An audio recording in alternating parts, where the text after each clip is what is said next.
വയനാട്ടിലെ മുള്ളംകൊല്ലിയിൽ കഴിഞ്ഞ ദിവസം നടന്ന കോൺഗ്രസിന്റെ ഗ്രൂപ്പ് അടിയിൽ പരിക്കേറ്റവർ ചികിത്സയ്ക്കായി അഭയം തേടിയത് അവർ തലേ ദിവസം വരെ സമരമിരുന്ന് മുദ്രാവാക്യം വാതോരാതെ വിളിച്ച അതേ ആശുപത്രിയിൽ തന്നെ. ഇതാണ് കോൺഗ്രസുകാർ വിധിയുടെ വിളയാട്ടത്തിലും രാഹുകാലത്തിലൊക്കെ വിശ്വസിക്കുന്നവരാണെന്ന് എടുത്തു പറയുന്നു. ഒരു കവളത്തടിച്ചാൽ മറു കവളം കാണിച്ചു കൊടുക്കണമെന്ന് പറഞ്ഞ ഗാന്ധിജിയുടെ ആ വാക്കുകൾ അതേപടി അനുസരിച്ചത് ഇത്തവണ വയനാട് DCC സെക്രട്ടറി അടക്കമുള്ള നേതാക്കളായിരുന്നു. എതിർ ഗ്രൂപ്പിൽപ്പെട്ടവരുടെ ക്രൂരമായ തല്ലു വാങ്ങിയ Wayanad DCC secretary OR Raghu ഗത്യന്തരമില്ലാതെ വന്ന് ചികിത്സ തേടിയത് മാനന്തവാടിയിലെ വയനാട് സർക്കാർ മെഡിക്കൽ കോളേജിൽ.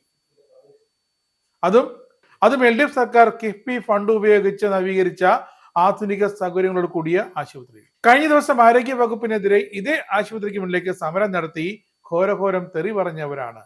സമരത്തിൽ സർക്കാരിനെയും ആരോഗ്യ വകുപ്പിനെയും പിന്നെ ആശുപത്രി സംവിധാനത്തിനുമൊക്കെ കാടടച്ച് തെറി പറഞ്ഞവരാണ് ഇപ്പോൾ ഇതാ അതേ ആശുപത്രിയിലെ ബെഡിൽ വന്ന് ജഗദീഷ് ശ്രീകുമാർ കിടക്കുന്നതുപോലെ കിടക്കുന്നത്.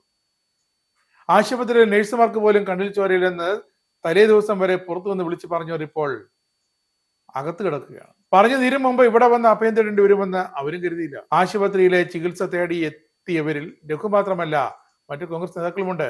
കഴിഞ്ഞ ദിവസം വരെ ആരോഗ്യ വകുപ്പിനെതിരെ നട റോഡിലും സമൂഹ മാധ്യമങ്ങളിലൊക്കെ രൂക്ഷ വിമർശനം അടിച്ചുവിട്ടവരെയാണ് ഇപ്പോൾ മുറിവുകൾ വച്ച് കെട്ടി കടുത്ത പരിക്കുകളോടെ മാനന്തവാടി ആശുപത്രിയിൽ കിടത്തി ചികിത്സയ്ക്ക് വിധേയമാക്കുന്നു. പരിപാടിയുടെ ഉദ്ഘാടന സെക്ഷനിൽ സമയത്ത് കുറേ ആൾക്കാർ വന്ന് DCC പ്രസിഡന്റിനെ പിടിച്ച് തള്ളുകയും അത് പിടുത്താൻ പോയ എന്നെയും DCC പ്രസിഡന്റിനൊക്കെ മർദ്ദിക്കുകയാണ് ചെയ്തത്. രഘുവിനെയും കൂട്ടരെയും അങ്ങനെ ആശുപത്രിയിൽ തുടർ ചികിത്സയ്ക്ക് അഡ്മിറ്റ് ചെയ്തു.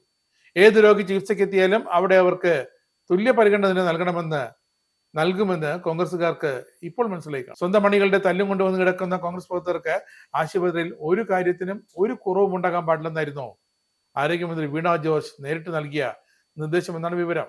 എന്തായാലും ആരോഗ്യവകുപ്പിന്റെ മികവ് നേരിട്ട് അറിയാനും തിരിച്ചറിയാനും കഴിഞ്ഞ ദിവസം വരെ ആ പടിക്കൽ വന്ന് വേളം വെച്ച കോൺഗ്രസ് പ്രവർത്തകർക്കും നേതാക്കന്മാർക്കും അതും DCC സെക്രട്ടറി അടക്കമുള്ളവർക്ക് ഇതോടെ കഴിഞ്ഞല്ലോ എന്നൊരു ആശ്വാസത്തിലാണ് ആശുപത്രി ജീവനക്കാർ.